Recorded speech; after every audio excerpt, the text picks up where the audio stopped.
Praise the lord. దేవుడు మనల్ని ప్రేమించి మనకు మరొక దినాన్ని అనుగ్రహిస్తూ వచ్చారు.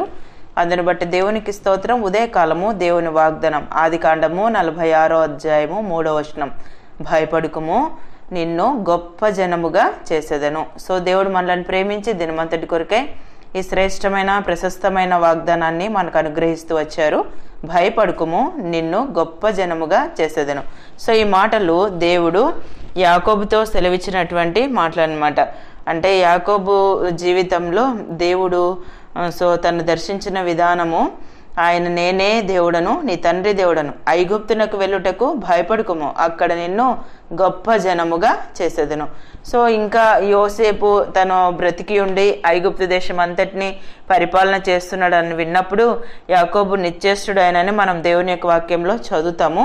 సో ఆ మాటల తర్వాత యోసేపు పంపిన ఆ బండ్లను చూసి ఇంకా ఐగుప్తుకు ప్రయాణమై వెళ్తున్నటువంటి ఆ సందర్భంలో యాకోబు యొక్క హృదయ స్థితిని గమనించినటువంటి దేవుడు ముందుగానే తనకి దర్శనమిచ్చి చెప్తా ఉన్నాడు అనమాట. ఐగుప్తునకు వెళ్ళుటకు భయపడుకుము, నేనే దేవుడను, నీ తండ్రి దేవుడను, అక్కడ నిన్ను గొప్ప జనముగా చేసేదను. అంటే జరిగే విషయము, జరగబోయే విషయం, చేయవలసిన కార్యాలు కూడా యాకోబుకి దేవుని యొక్క వాక్యాన్ని మనం చదివినట్లయితే అక్కడ దేవుడు బయలుపరిచినట్టుగా మన వాక్యంలో చదవగలం. అంటే మన దేవుడు మన హృదయ స్థితిని ఎరిగినటువంటి దేవుడు.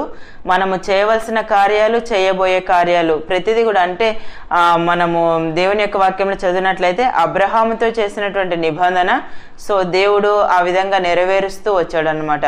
ఇక్కడ యాకోబుతో ఆ మాటలు సెలవిస్తూ వచ్చాడు. ఉదయకాలం మనం కూడా మనకున్న పరిస్థితులను బట్టి అప్పటికప్పుడే మనము ఫేస్ చేసేటువంటి సమస్యలను చూస్తూ వచ్చినప్పుడు అనుకుంటాం, అమ్మో ఇవి చాలా భయంగా ఉన్నాయి, వీటిని నేను ఏ విధంగా కొనసాగించగలను అని భయపడుతూ ఉంటాం.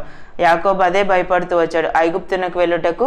అందుకే దేవుడు చెప్పాడు, తన హృదయంలో భయపడుతున్న స్థితిని దేవుడు చూచి ఐగుప్తునకు వెళ్ళుటకు భయపడుకుము, నేనే దేవుడను, అక్కడ నేను గొప్ప జనంగా చేస్తాను. అంతేకాదు ఐగుప్తునకు నీతో కూడా వచ్చేదనని మన కింద వచనంలో కూడా చదువుతాం అనమాట. దేవుడు అంత గొప్ప ఆశీర్వాదాన్ని యాకోబుకు దాచించినట్లుగా మనం దేవుని యొక్క వాక్యంలో చదువుతాం.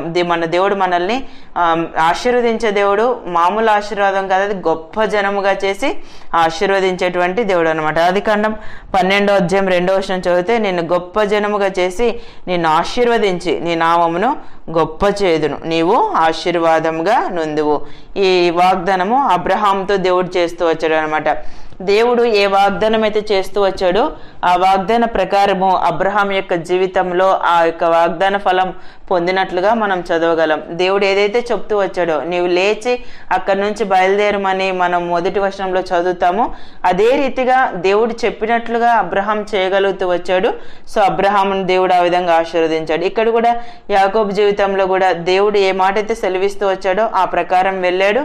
అదే రీతిగా ఐగుప్తు దేశంలో యాకోబు యొక్క వంశావళనంతా దేవుడు ఆశీర్వదించినట్లుగా మనం దేవుని యొక్క వాక్యంలో చదువుతాం. ద్వితీయోపదేశకాండం 1వ అధ్యాయం 11వ వచనం చదివితే, మీ పితరుల దేవుడైన యెహోవా మీ జనసంఖ్యను 1000 రెట్లు ఎక్కువ చేసి తాను మీతో చెప్పినట్లు మిమ్మును ఆశీర్వదించును గాక. మన దేవుడు మనతో ఏదైతే చెప్తాడో ఆ ప్రకారం మనల్ని ఆశీర్వదించేటువంటి దేవుడు అనమాట. ఉదయకాలం అబ్రహాం జీవితంలోనే కాదు, యాకోబు జీవితంలోనే కాదు, మన జీవితంలో కూడా తాను ఏదైతే మనకి వాగ్దానాన్ని ఇచ్చి ఆ ప్రకారము నిన్ను దీవిస్తాను, గొప్ప జనముగా చేస్తాను, నువ్వు అనేకులకు ఆశీర్వాదంగా ఉంటావు, సో ఎన్నో మనం వాగ్దానాలు పొందుతాం. కానీ వాటిని మన జీవితంలో అనుభవించలేక ఉండవచ్చు. దాన్ని మన జీవితంలో అనుభవించలేకపోవటానికి గల కారణం ఏంటంటే, మన పితరులు వాటిని స్వతంత్రించుకుంటూ వచ్చారు.